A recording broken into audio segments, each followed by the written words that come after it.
6 a.m, it's breakfast on GB News.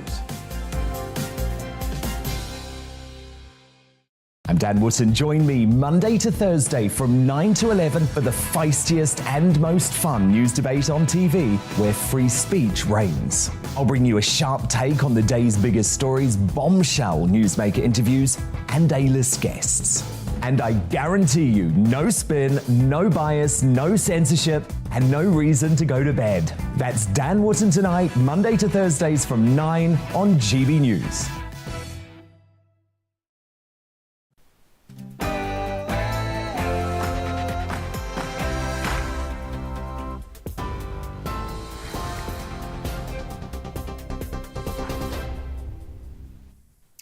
Good evening, it's 8 o'clock. I'm Tatiana Sanchez in the GB newsroom. NASA's attempt to launch its Artemis 1 moon rocket has been postponed for the second time in less than a week. The US Space Agency says its team was unable to fix the hydrogen leak in time for liftoff today. Its first attempt failed earlier on in the week because of other engine and technical issues.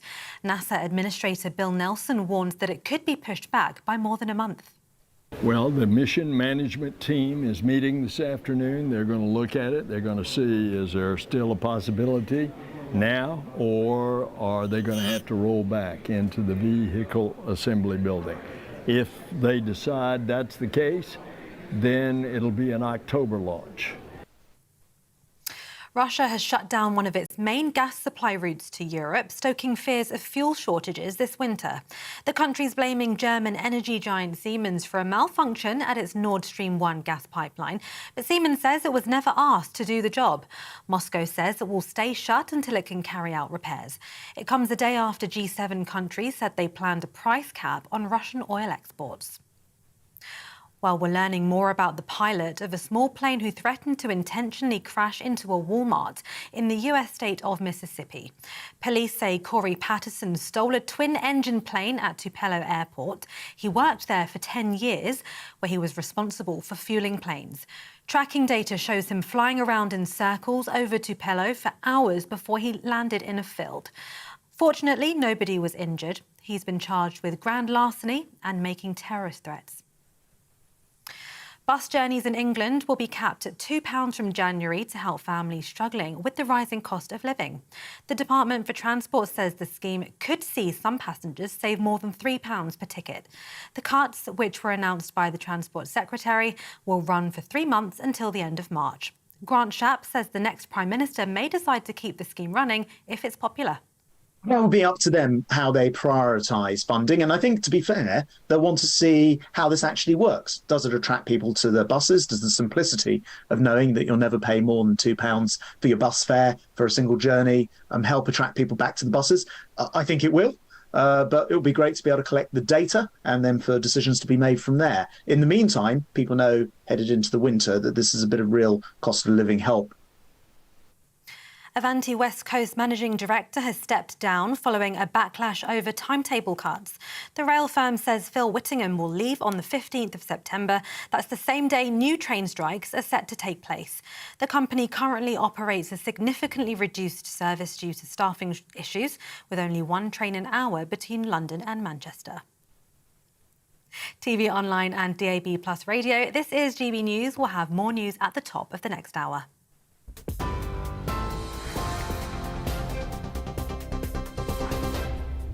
Looking ahead to tomorrow's weather, and the UK is looking wet for some northern and western areas, with the best of the brightness in the southeast. Let's take a look at the details. It will be a wet start to the day across parts of Scotland, but especially so for northern and eastern areas where a yellow rain warning is in force. A weather warning is also in effect in Northern Ireland, with some heavy and persistent rain accompanied by some strong winds during the morning. Northern England, though, should be drier, although some patchy rain is possible in places. It will be rather cloudy and breezy along the Irish Sea coast. The wettest weather coming across Wales and northwest England during the morning will be across western Wales. However, throughout the morning, the rain will tend to move northeastwards across the area. The best of any morning brightness will be towards the southeast. It will be a mild start to the day with temperatures around the mid-teens. The best of the morning sunshine, though, will be across East Anglia. However, there could be the odd mist or fog patch around, but these should quickly clear. Southeastern England may also see some morning mist and fog, but further west it will be rather dull and cloudy start with some rain across the West Country. Heading towards lunchtime, and the rain will move a little further east, but turning more showery as it does so. And that is how the weather is shaping up during tomorrow morning.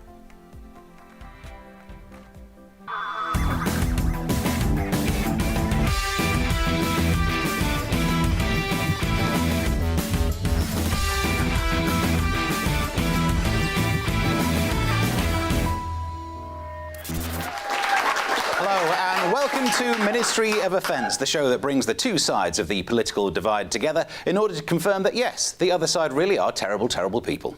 I'm your host, Stephen Allen, and I'm going to start with a quick recap of the news you might have missed this week. The Mail on Sunday printed claims that Angela Rayner uncrosses and crosses her legs to distract Boris Johnson in the Commons. Boris isn't going to be put off by that. The best way to throw him off his stride is to waive a paternity test. If Boris could be aroused at work just by women's legs, then it stands to reason he would have made endless policy decisions that illustrated blood being diverted from the brain, like granting PPE contracts to his mates or ignoring his own rules on lockdown. All right, forget that. Elon Musk says if he succeeds in buying Twitter, he'll allow Donald Trump back on. That'll be good news for both free speech and anyone newly on antipsychotic meds who's missing the voices in their heads. In a historic moment, Prince Charles opened Parliament this week. Charles looked pleased to have made the speech, as well he might. If the coin toss had come down the other way, it could have been barked at us by Bisto the Corgi. The government has announced plans to cut 91,000 civil servant jobs. Jacob Rees-Mogg is in charge, but for him, a civil servant is any butler that doesn't flick the V's the moment his back's turned. Lib Dem leader Ed Davey said, "This really doesn't matter, does it? Let's just skip past this bit." Chancellor Rishi Sunak announced a windfall tax. He was worried he might seem out of touch when it came to the domestic energy crisis, and it's certainly true. It is easier to warm a home when it's a second one and it's in Tuscany. The Queen visited the Chelsea Flower Show in a souped-up golf buggy. For security reasons, its maximum speed was increased from the usual 4 miles an hour to one based on how fast Nicholas Witchell can run with a semi. Boris Johnson has survived a vote of no confidence. However, many believe it's only a matter of time before he announces he's leaving the job to spend more time with his families. It's a result that made even Boris question the judgment of his two usual advisors, his left testicle and his right testicle. Ironic that he should look so haunted after these years of him putting the willies up. Actually, we're better than that joke. The European Court is threatening to stop any more of these Rwanda flights taking off by forcing Priti Patel to give the contract to EasyJet. If anything, this will make them feel more like British citizens, as they too have now had a flight cancelled at short notice. This week, after Prince Charles accepted €3 million cash from a Qatari politician, he's promised it will never happen again. The Prince is now accepting chip and pin. Was this Qatari guy after a knighthood from the Queen? I'd say no. He's a leader in the Emirates. The only way he'd kneel in front of a woman would be to retrieve a stone that fell a bit short. This week, Boris Johnson reconfirmed that there is a difference between being a woman and a trans woman. According to him, only women can have their partners get jobs for them. So who on earth will be our next Prime Minister? There's only one thing we know for sure. It won't be Keir Starmer. Boris has repeatedly said he cares about the country and his party, but he clearly doesn't give a monkey's about topical monologue writers. This show is pre-recorded, so we thought we would cover all bases in our intro and edit out the ones we don't need. So, we'd like to say congratulations to our new Prime Minister, Rishi Sunak, Ben Wallace, Dominic Raab, Sajid Javid, Nadine Go on. I'll do that one with a straight face. Liz Truss launched her campaign to become Prime Minister by not being able to find a way out of the room after her speech. Mind you, Boris doesn't seem to be able to find the door even when he's shown it. Leaked confidential emails from Uber have revealed the extent of their ruthless business practices. The Uber leaks came as quite a surprise, as they were actually expected 2 weeks ago, then 1 week ago, then any moment, and then suddenly 5 weeks ago. Uber faced hostility from rivals on both sides. Black cabbies were worried they were stealing their fares, and minicab drivers were worried they were stealing their sexual assault victims. The Women's Euros are still taking place, and I must say, I'm looking forward to the semis. And if they win, I might get fully erect. It's been confirmed that the UK will host the Eurovision Song Contest next year in place of war-torn Ukraine. I don't know the lengths some countries will go to get out of it. We normally just submit a crap song. Cities are jostling to put it on, among them Glasgow, though there are worries that for any Ukrainians attending, it could be a traumatic reminder of the destruction of Mariupol. The school holidays have started and it's been chaos at the port of Dover. Hundreds of people had to wait half a day outside the ferry terminal. The only way to get abroad these days is to get a lift back with the people traffickers. MP John Redwood suggests we should boycott France. I'm already doing it. I no longer eat French fries or kiss with my mouth open, and I'll only watch Jennifer Saunders on her own. The Tory leadership race rumbles on. During the TV debate, Liz Truss showed her awesome powers by actually boring the host unconscious.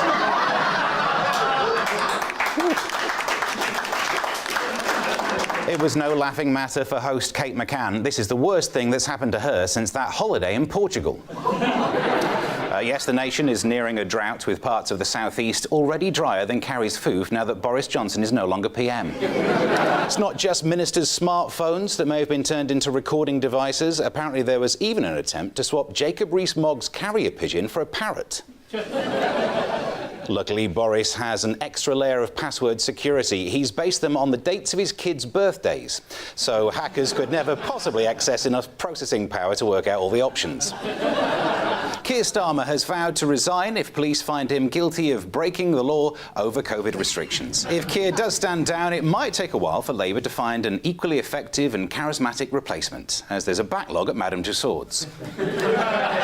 It's the end of the iPod, the product that built on the success of its forerunner, the iPatch, which did almost as much for promoting piracy. Each week, the teams pick a viral video, a meme, or a tweet that's caught their eye. It could be political, or just something that they find weird or amusing. I will decide which one is most point-worthy. Moving on to the next video. Can you work out what's going on here? من أنت؟ ومن أين جئت؟ أنا نحول. ومن نحول؟ أنا نحول من فرفور. وماذا تريد؟ أريد أن أواصل مشوار ابن عمي فرفور. It's suicide prevention for bees. That is a suicidal bee. It's tried to hang itself. She's trying to talk it down. Bees are notoriously depressive because they sting you once and they die. So So they just die because they can't handle the guilt? that's what it is. Bees are Catholic. Well, let's take a look. Nahul, the bee, started appearing on screen 2 weeks ago after his controversial predecessor Farfur was taken off air. Farfur, who bore an uncanny resemblance to Mickey Mouse, had stirred controversy for preaching armed resistance against the Israeli occupation. But in what was to be his final episode, Farfur was killed off by an Israeli character. Yep. Unbelievably, this is a Gazan propaganda kids show. Those Disney copyright lawyers don't mess about, do they? Leo, what have you got for us this week? I've got a video of Kim Kardashian getting paid loads of money to try and sell us food. Right, let's take a look. I believe so much in the mission of Beyond Meat that I've stepped in to help with my greatest asset, my taste. This plant-based meat is not only amazingly delicious, but it's also better for you and better for the planet. It's interesting to see Kim Kardashian try and sell us on stuff that isn't real meat, because most of her body isn't real meat either.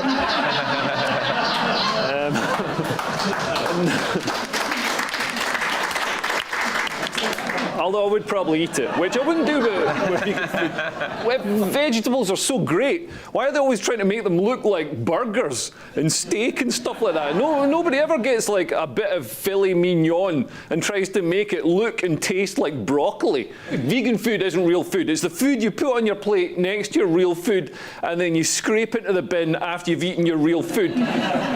I am Kamala Harris. My pronouns are she and her. I am a woman sitting at the table wearing a blue suit. Well, I'm Leo Kearse. My pronouns are massive knobhead, and I'm sitting at a strange plinth wearing a shirt from Primark. So you used to be in a meeting, you just used your name. You said, you know, I'm Leo. You might say what department you're from or whatever. Kamala doesn't need to do that because she's like, everybody knows she's like the vice president, which basically is the president, now that our president is a dead man held up with string. Instead of that, you know, now it's pronouns. You got to say what pronouns you're using as if, like, pronouns are only ever used when you're not there. So it's only going to be useful if you leave the meeting. And if it's an important meeting, you should stay in it until it's over. So now you've got to describe what you're wearing, you know, what you look like, what you're sitting at. And it's like, what is the point? Somebody said it's for blind people, but a blind person isn't going to know what the colour blue is. Yes, our first round is clickbait, where we give each of our guests a news story and task them to come up with a headline. In true tabloid style, these headlines need to be punny, funny or downright sensational. Basically anything that's going to draw you in as clickbait. OK, let's start with the left this week. Diane, I'm coming to you first with this story. A £500 pet pig has saved the life of his US Navy veteran owner after his home caught ablaze. Gilbert Anea said his pig Hamilton, who is trained to open and close doors, gave him extra time to escape his burning home by shutting the garage door as he fled. What can you do with that? Body positive pig brings out hot semen. Thank you. Thank you. What about just pigs might fry? Right? Yeah, it's good. Or pigs might not fry, since he didn't in this particular case. South Korea has criminalised the sending of balloons stuffed with anti-Pyongyang propaganda into North Korea, ending a practice that's gone on for decades. The balloons often fail to make it over the border and end up causing pollution inside South Korea, while Kim Jong-un's sister, Kim Yo-jong, has called balloon senders human scum. How about soulless balloons banned from North Korea, but it's Seoul like the word, like the capital city Seoul, yeah? Yeah, sort of, you go, oh, not funny, but sort of clever. Yeah, that's where I like to work, in that area. I could just be an actual newspaper writer. That's my problem. I'm too good. That would be a career change. Yeah, that's what I'm thinking of after career this. Change. Oh, career. Yes. Oh, I got it. I didn't even get that. I was like, yeah, I should change career. It's quite a sweet way to wage a war. Like, that's how the Care Bears would fight. Here's your story. A new app to identify mysterious cheeses has hit the market. Cheezam was inspired by the popular music-finding app Shazam. It compares users' snaps against its database of 9,000 images and looks to identify key features, including the size and shape of mould. Cheezam is currently only available in France, and it's unclear when or if it will roll out to the cheese lovers worldwide. Eric, any thoughts? I mean, it's the most French app ever. I mean, I would imagine whenever you use it, you have to shrug and go at the same time. The fact that it's only available in France seems a bit strange to me because, I mean, why would the French even need to use it? Because they must know their cheeses. I mean, we wouldn't really need it in England, would we? I mean, you would take your cheese, you take your app, and you look at it and go, oh, cheddar. Next cheese, pick it up, look at it and go, oh, cheddar. Pick it up and go, what I'm trying to say is you have a lot of cheddar. You wouldn't need it in... You guys squeeze your cheese out of a can, so we'll not take any insults from you about the quality and variety of our cheeses. Yeah. Your cheese is a synthetic insult to an ancient tradition. Yes. Yeah. That's true. That's true. In America, you wouldn't need it because you would just look at the ingredients on the can, and it would just say, whiz. You gotta get this app. It's mental.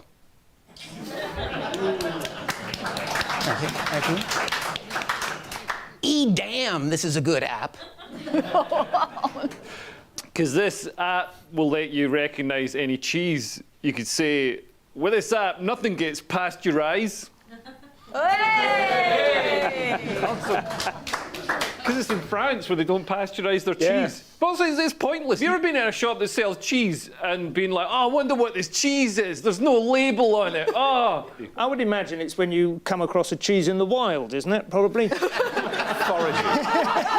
You're not quite sure whether it's an edible cheese. You're out foraging for cheese. Russian telegram channel General SVR has claimed Putin found out his mistress is yet again pregnant, and by the looks of it, this wasn't planned. Any thoughts on that one? It's got to be Vlad the Impaler, hasn't it? Kremlins, little gremlins, something like that. Oh, KGBs, there you go. Any other thoughts over here? Well, we've seen from the last few weeks that he never knows when to pull out. Tom Cruise made a dramatic appearance at the Queen's Platinum Jubilee celebrations before admitting to the astonishment of presenter Philip Schofield that he'd walked through Windsor to get to the event. How do you sell that story? What about, that's an impressive rain, ma'am? Nice. But it's rain spelled R-E-I-G-N, like the Queen type of rain, not... I think if anyone didn't get that joke, they didn't deserve to get that joke. A hungry seagull from Paynton, Devon, was filmed shoplifting mini cheddars yet again this week. Stephen Seagull, as he's been dubbed by locals, is believed to have stolen over £300 worth of food from Tesco. Let's remind ourselves of this little guy in action. It'd be great if there were sound effects like... dying.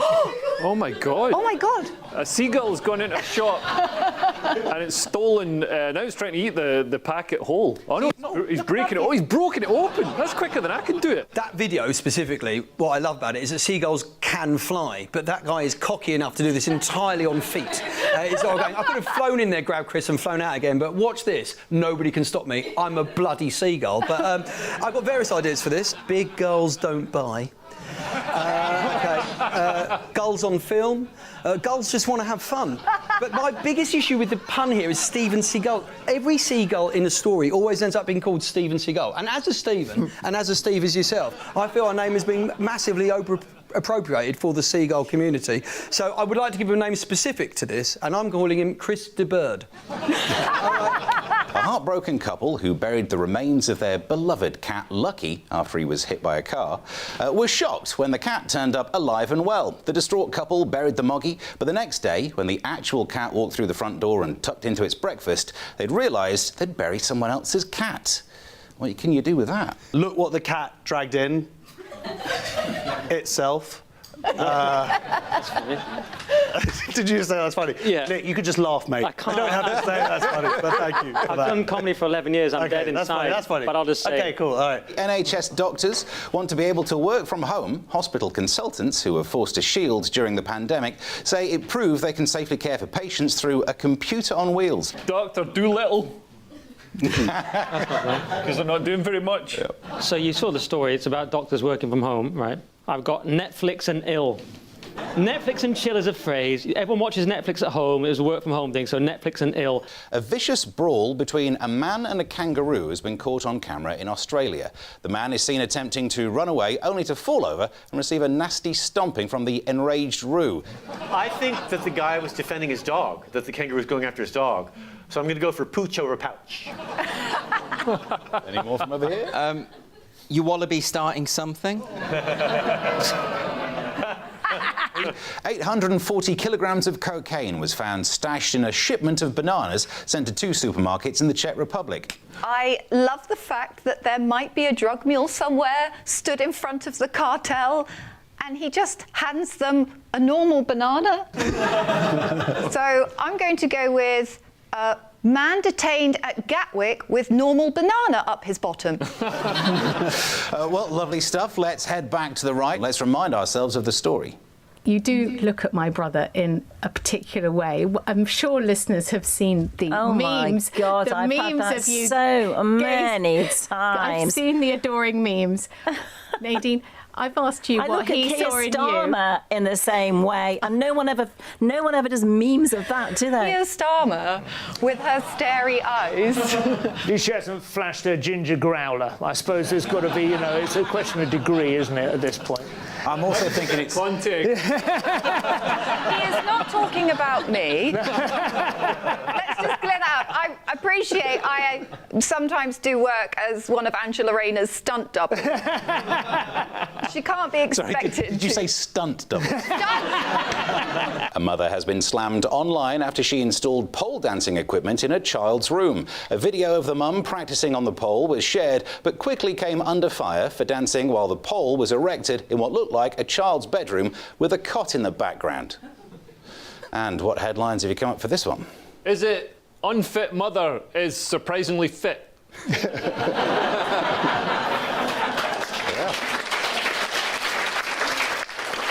How about Tots TV's got a bit raunchy, hasn't it? About bring your kid to work day at Spearmint Rhino. What about Very Blue Peter? Too controversial for you. Nice. Yeah, just a late night version. You know, where Richard Bacon takes drugs or something. Again. Listen with mother. She's having an orgasm. Anyone? I'm joking. Mums don't have orgasms. Certainly not the mother of my children. I'd like to disagree with you there, Mark. When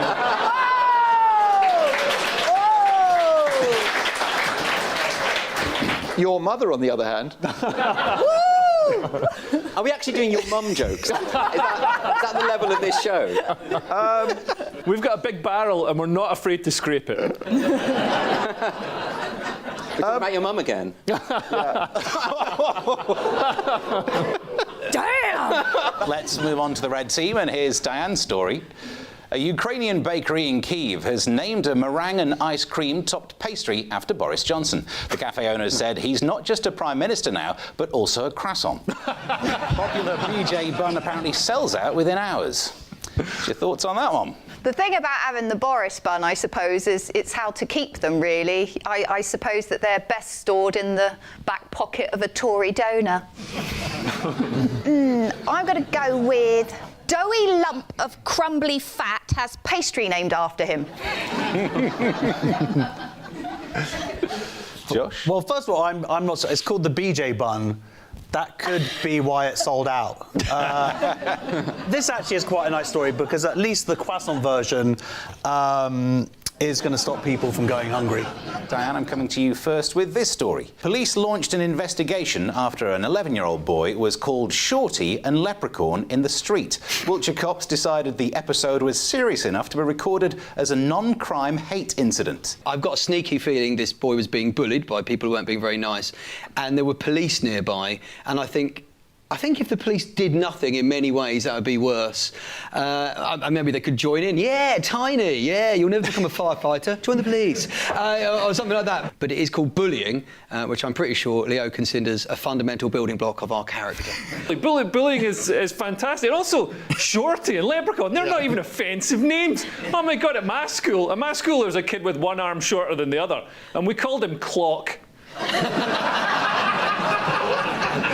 Genuinely, I've got a nickname that I was given as a kid. It was clever bullying. So I had a pair of glasses with a couple of little enamelled Roland rats on either side of the arms. And my nickname at school for 2 years, and you'll like this, Leo, was Bubo, based on the bubonic plague because I was carrying rats with me everywhere I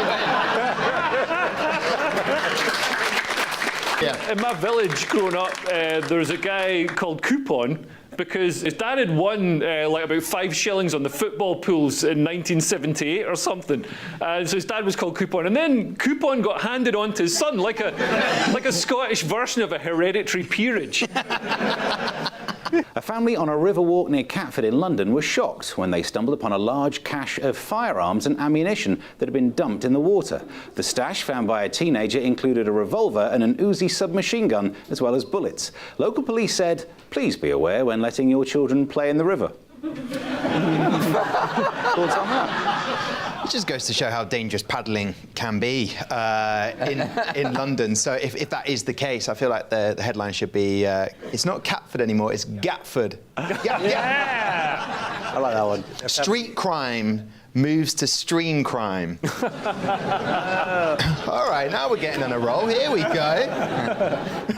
Family out paddling and managed to pick up a Magnum. The other side of the story is robber holds up bank with trout. Any thoughts over here? I haven't got any. Isn't this just what Catford's like? Someone said to me, why is it news? Yeah. I'd be surprised if you didn't find some machine guns in a stream. I mean, the surprising thing is that somebody decided to go paddling in a river in South London. I know what this family outing needs, some tetanus.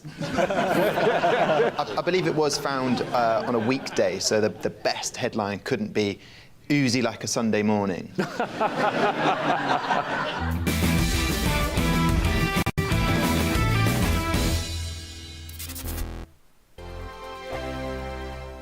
Join my show Farage, 7 p.m. till 8 p.m. Monday through Thursday, and there you will get opinion, analysis, debate, and I'll cover stories that nobody else dares to touch.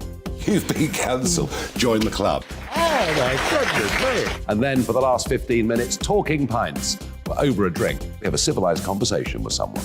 We very often disagree, but we do it in a grown-up way. Come and join me on Farage.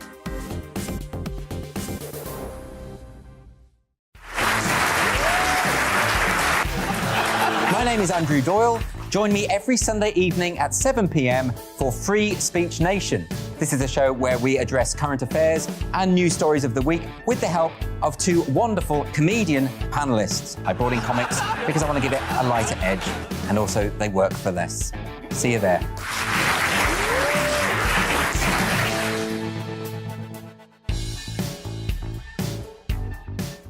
Hi there, it's Stephen and Anne. At breakfast from 6 a.m, you'll always be caught up with everything you need to know, the latest headlines, opinions and debates. We'll bring you the good news and the bad, but most of all, we're here for you. Remember, send in your views and let us know what you would like us to talk about. That's because we're your news channel. And every morning at 6 a.m, it's breakfast on GB News.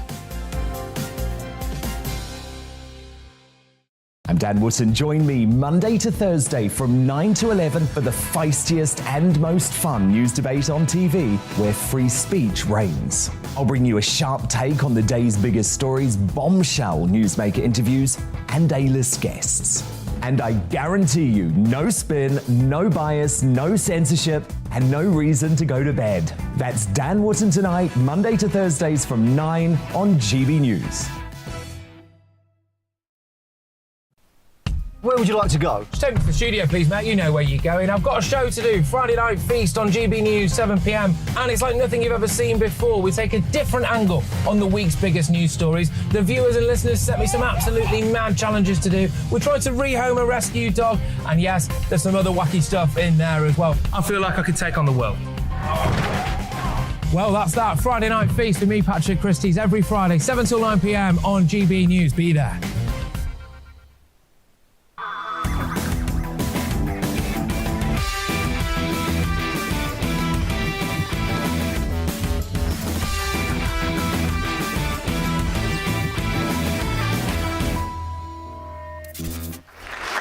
Welcome back to Ministry of Offence, with the news this week that Tory MP Danny Kruger claims women shouldn't have the right to bodily autonomy, ensuring Freddie isn't the worst Kruger giving women nightmares. In this round, each team has to take on the role of spin doctor and attempt to defend something indefensible. Who will you be spinning this week? We will be defending the CEO of Disney. Let's have a little reminder of this story. Protesters gathered outside Disney World in Florida, unhappy with Disney's opposition to the controversial so-called Don't Say Gay law. Disney has always been about celebrating different kinds of love. Even from the very beginning, you know, you have the very simple ones, you know, man loves woman in coma. Woman loves beast. Fish loves man. And now we've even moved on to snowball-generating lesbian loves no one. We were working, it was days before the election. We paused for something to eat. There was no party, no rules were broken. There's nothing I can add to that. Spin away. Look, it's important that we defend Keir Starmer because he's completely incapable of doing it himself, so we've got to do it for him. Now, can I just say, this is not a gate. You have your Watergate, you have your Partygate. This is not Beergate. This isn't a gate. It's barely a cat flap. The Tories had a social event. The Labour Party had a works meal at the end of a long day. And when you look at the food, it clearly shows you the kind of voters they're sort of appealing to, because the Tories had a party they shouldn't have had, which had champagne and cake and wine and cheese in Downing Street. And the Labour Party had work curry with beer, and they probably shared a bag of Haribo. Well, it can't be a party. Any room with Keir Starmer in it, by definition, cannot be a party, right? If you look at the definition of the word party, it's any area without Keir Starmer. Well, let's see if that spinning convinced anyone on the right. Well, do you know what? They, like you say, Keir Starmer can't defend himself, so you have done a better job. He went on Good Morning Britain and he said, guys, we were on the road, like he's touring with Motley Crue. Do you know what I mean? Like, guys, you don't understand what happens on the road stays on the road. Like, yeah, we had one beer and some naan bread. Like, it's ridiculous. Okay. But you know there's a difference between a social event organised as a social event and people having a snack at work, right? There's no difference. They had a chicken korma. That's like the blandest curry. It's barely a curry. Where do you draw the line? between, like... Well, if they'd had a lamb biryani, that would have been reckless. By the Queen's own command, the next will feature a slimmed-down cast, just working members of the family. So no invitation for the disgraced Prince Andrew, and no place for the estranged Harry and Meghan. I now defend Her Majesty's decision. One of them is an alleged sexual assaultist, and the other is an ungrateful, whining little who has embarrassed his family on global TV. I rest my case.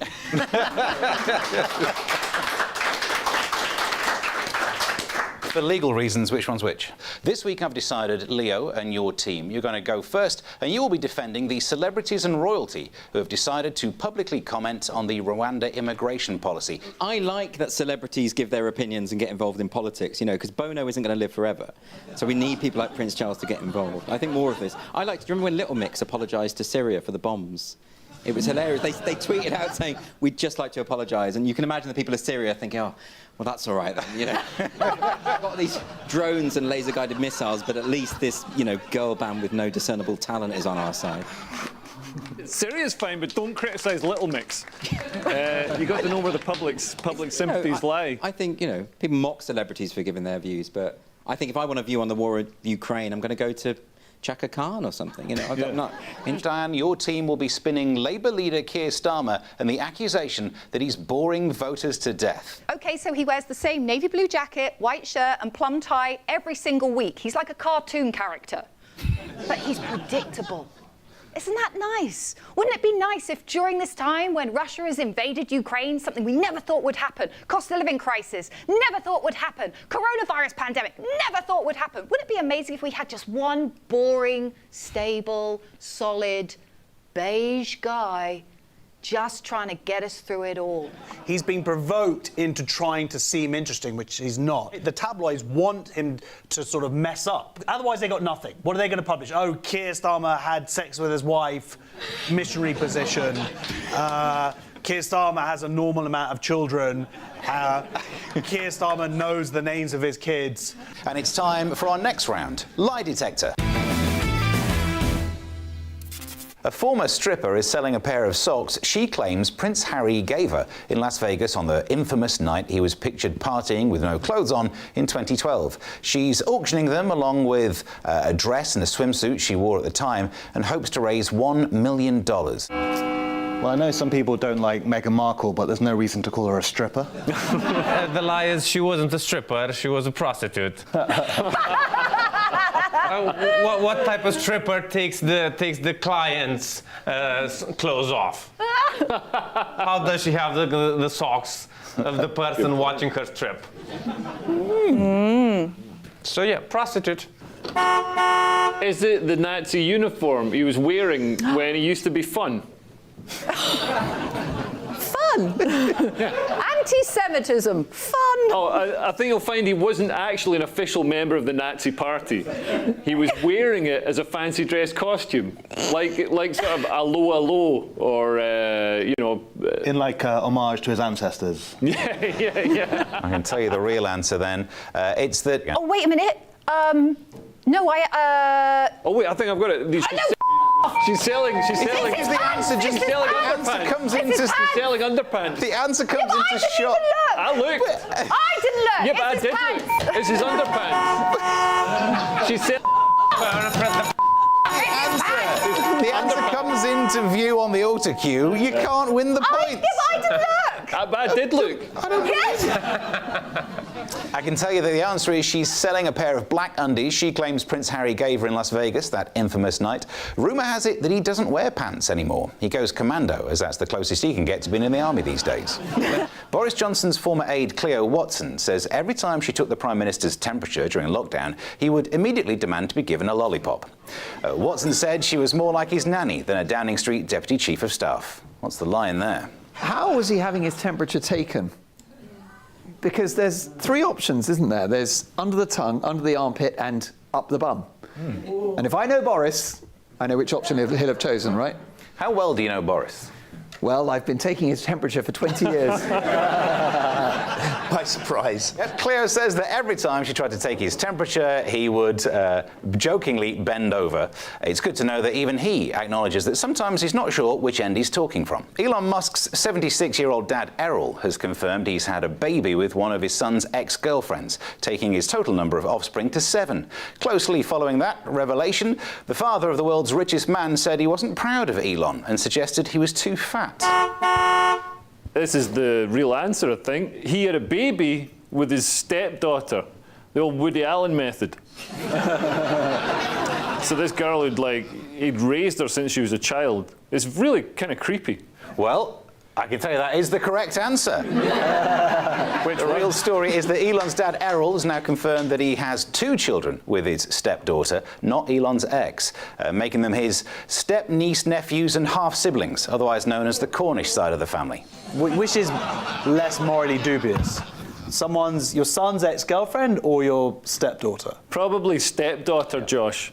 It's not illegal, but it's not good parenting.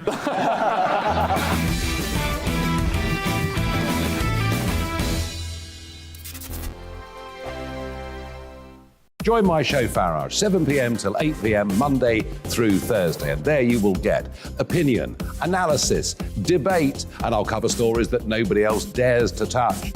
You've been cancelled. Join the club. Oh my goodness me! And then for the last 15 minutes, talking pints. We're over a drink. We have a civilized conversation with someone. We very often disagree, but we do it in a grown-up way. Come and join me on Farage.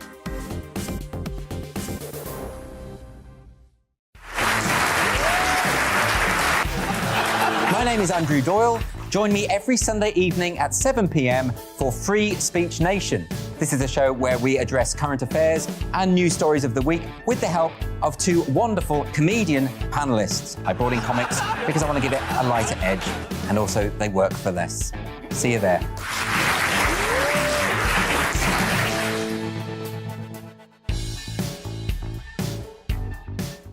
Hi there, it's Stephen and Anne. At breakfast from 6 a.m, you'll always be caught up with everything you need to know, the latest headlines, opinions and debates. We'll bring you the good news and the bad, but most of all, we're here for you. Remember, send in your views and let us know what you would like us to talk about. That's because we're your news channel. And every morning at 6 a.m, it's breakfast on GB News. I'm Dan Wootton. Join me Monday to Thursday from 9 to 11 for the feistiest and most fun news debate on TV, where free speech reigns. I'll bring you a sharp take on the day's biggest stories, bombshell newsmaker interviews, and A-list guests. And I guarantee you, no spin, no bias, no censorship, and no reason to go to bed. That's Dan Wootton Tonight, Monday to Thursdays from 9 on GB News.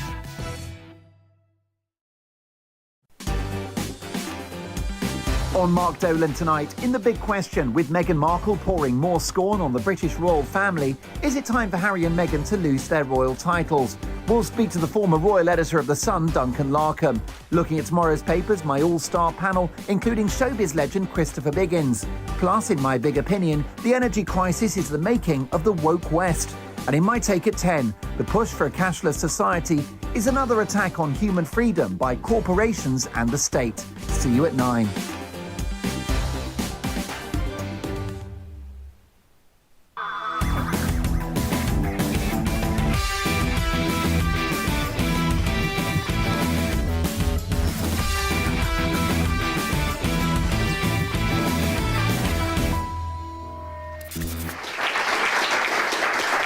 Welcome back to Ministry of Offence, in a week where we found out that rumours that Boris had been trying to give Carrie a job in a government office may not have been entirely true.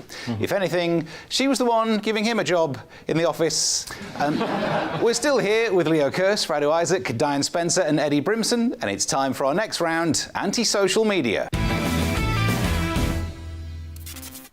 Yes, this is Anti-Social Media, in which we look at online reactions to the events of the week, and there is no bigger news story than the demise of Boris. So we're asking our panellists to name the authors of these tweets. OK, this is for both sides to guess. Here's your first one. I resign as Boris's impersonator.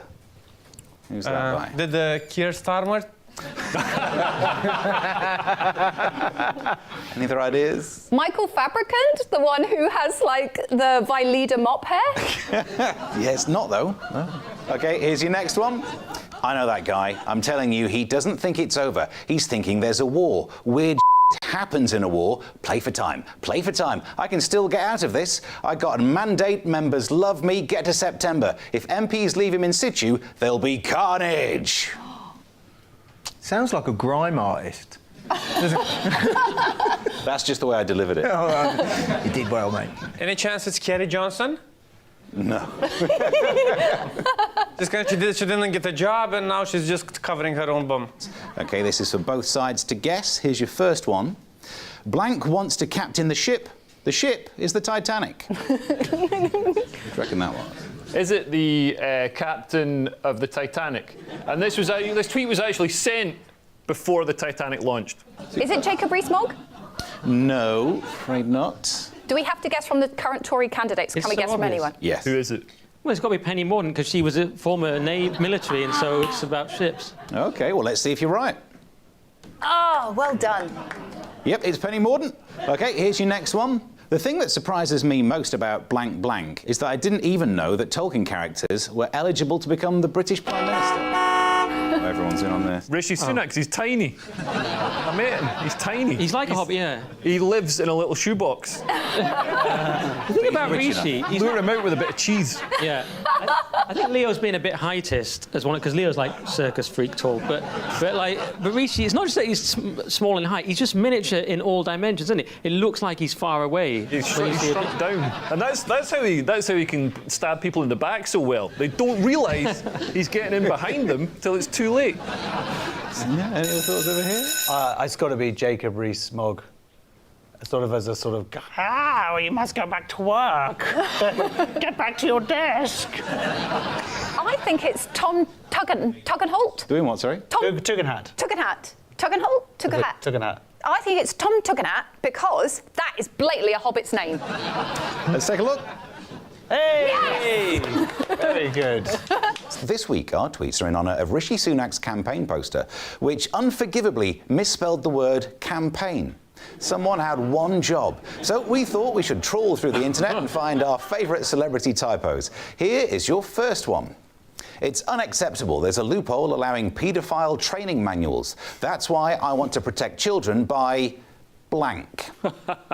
What do you think Cameron was saying there? Protect children by my house. By the power of Grayskull. That'd be a great typo, wouldn't it? Going for something else and it also corrects to that. Anyone else got any ideas what you think it might be? By having sex with more pigs. How old was that pig, though? Unless pigs age in like different years, like humans do. I don't think that pig was 18 years old or had ID. Is it something like Child Protection Service, but instead he's put Child Potential Service? I can reveal this one. Let's see what the answer is. David Cameron with terrible grammar suggesting making children illegal. Not necessarily a bad idea. OK, here's your next one. Sad to hear that Bob Holness has died. A generation will remember him fondly from blank. Why have you got my picture up there? Do you ever want to know the difference between Ed Miliband and Jonathan? Jonathan is marginally more likely to be leader of this country. Well, Bob Holness was known for blockbusters, so I could only assume he's misspelt that. Well, let's see what it was. No way! Blackbusters! I was going to... Wow! Ed remembers him fondly from Blackbusters. Yeah, that's a more racist version of Ghostbusters that was made. Who are you going to call? Not the police. OK, here's your next one. Congratulations, blank, on your hashtag Nobel Peace Prize, hashtag 2014, with lots of random hashtags. Colonel Gaddafi? I think it was like Obama got it, right? And then was it Osama?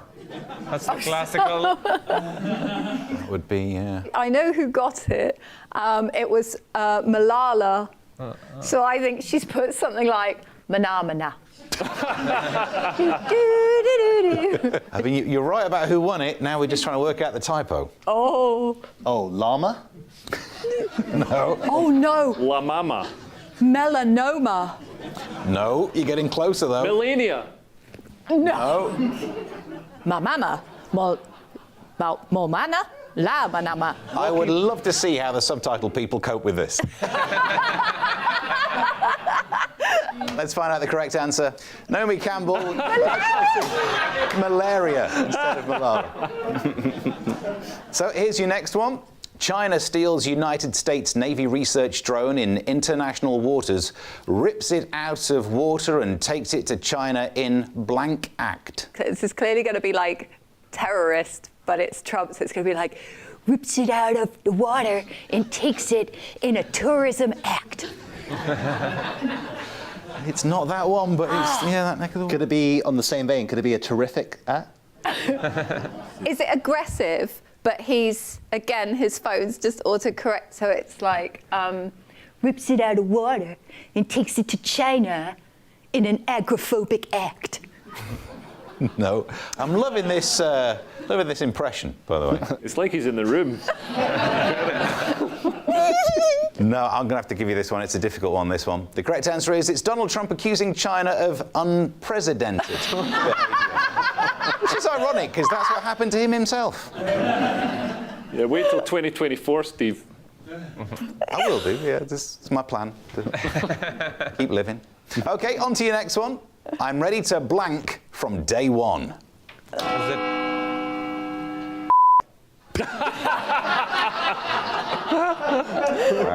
like Liz Truss's Tinder. Is it sell the NHS? I know what this one is. I'm ready to hit the ground from day one. Let's take a look. Yeah. Liz Truss offering to hit the ground if she gets the job. Just teach it a lesson. Didn't someone hit the ground in her debate?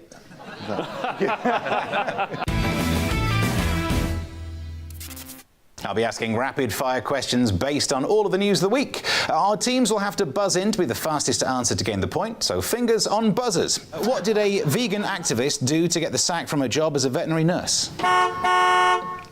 She was too weak to carry the animals, so she had to put them down.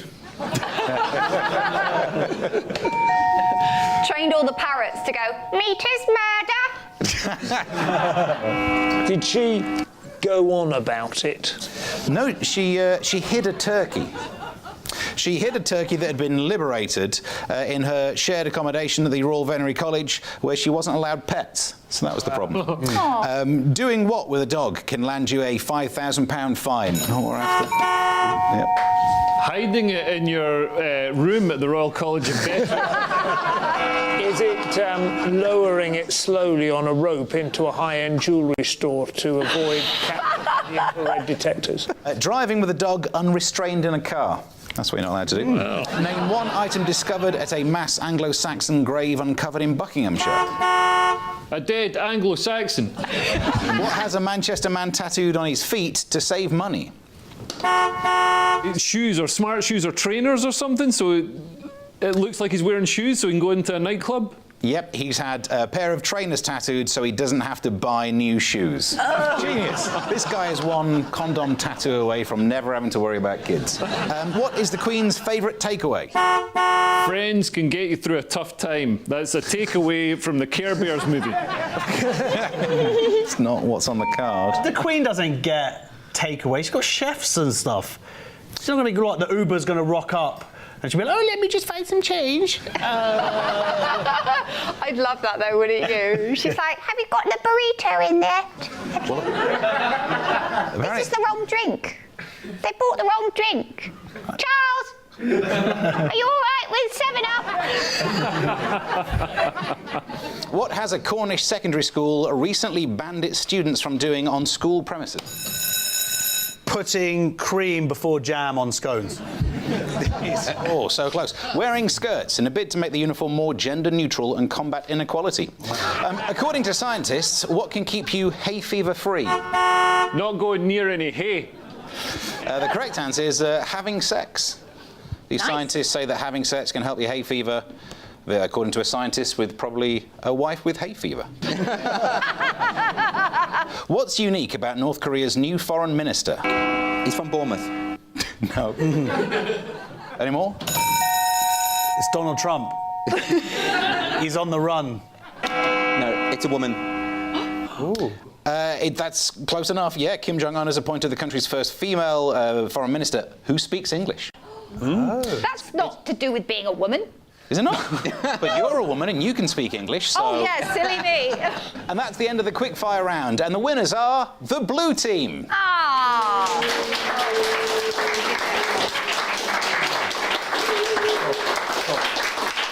And that means, sadly, we've also reached the end of the show. Congratulations to our winning team, the Blues.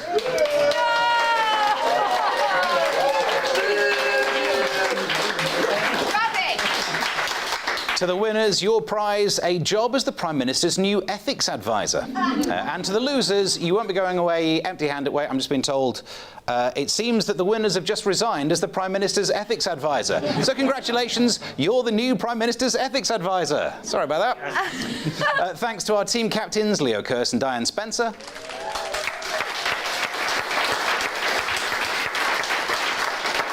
And to our guests this week, Andrew Doyle and Josh Howie.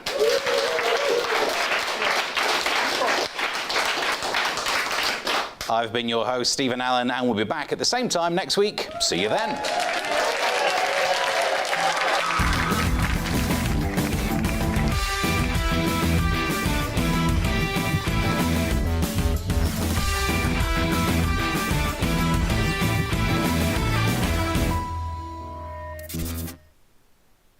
Ahead to tomorrow's weather, and the UK is looking wet for some northern and western areas, with the best of the brightness in the southeast. Let's take a look at the details. It will be a wet start to the day across parts of Scotland, but especially so for northern and eastern areas where a yellow rain warning is in force. A weather warning is also in effect in Northern Ireland, with some heavy and persistent rain accompanied by some strong winds during the morning. Northern England, though, should be drier, although some patchy rain is possible in places. It will be rather cloudy and breezy along the Irish Sea coast. The wettest weather coming across Wales and northwest England during the morning will be across western Wales. However, throughout the morning, the rain will tend to move northeastwards across the area. The best of any morning brightness will be towards the southeast. It will be a mild start to the day with temperatures around the mid-teens. The best of the morning sunshine, though, will be across East Anglia. However, there could be the odd mist or fog patch around, but these should quickly clear. Southeastern England may also see some morning mist and fog, but further west it will be a rather dull and cloudy start with some rain across the West Country. Heading towards lunchtime, and the rain will move a little further east, but turning more showery as it does so. And that is how the weather is shaping up during tomorrow morning.